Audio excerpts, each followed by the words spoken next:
মঞ্জুরুল করিম সাহেব, আপনাকেই বলছি, ইতিহাস কি এতটাই হালকা জিনিস যাকে ক্ষমতায় বসে ইচ্ছামতো অপ্রয়োজনীয় বলে বাতিল করে দেওয়া যায়? জুলাই অভ্যুত্থান না হলে আজকের এই বাস্তবতা তৈরি হতো না। এটা অস্বীকার করার কোনো সুযোগ নাই। যে আন্দোলন রাজপথ কাঁপিয়েছে, যে আন্দোলন মানুষের রক্তের উপর লেখা, সেই আন্দোলন কি আজকে আপনি বলছেন আননেসেসারি? জুলাই গণ অভ্যুত্থান না হলে আজ আপনি থাকতেন সংসদের বাইরে, জেলখানায়, অথবা গুহায়, অথবা গুপ্ত হয়ে। অথচ আজ সেই জুলাই কি আপনি বলছেন আননেসেসারি, অপ্রয়োজনীয়।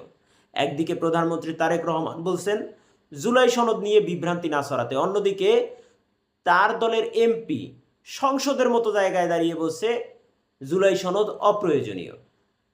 এখন বোঝার বিষয় হলো বিভ্রান্তি আসলে কে ছড়াচ্ছে।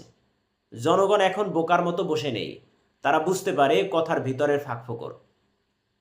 জুলাই আন্দোলন বিএনপিকে শুধু রাজনৈতিক জায়গা দেয়নি, দিয়েছে জনসমর্থন, দিয়েছে নতুন করে দৃশ্যমান হওয়ার সুযোগ। এক অর্থে এই আন্দোলনই তাদের হাতে মাইক তুলে দিয়েছে, স্পটলাইটে দাঁড় করিয়েছে। কিন্তু দুঃখজনকভাবে বলতে হয়, সেই স্পটলাইটে দাঁড়িয়েই আজ জুলাই সনদকে বলছে অপ্রয়োজনীয়। যেই আন্দোলনে কত মানুষ শহীদ হয়েছেন, অসংখ্য মানুষ স্থায়ীভাবে পঙ্গু হয়েছে, কত মায়ের বুক খালি হয়েছে, ছোট বাচ্চা শিশুর মাথার সামনে দিয়ে গুলি ভেদ করে পিছন থেকে বেরিয়ে গেছে।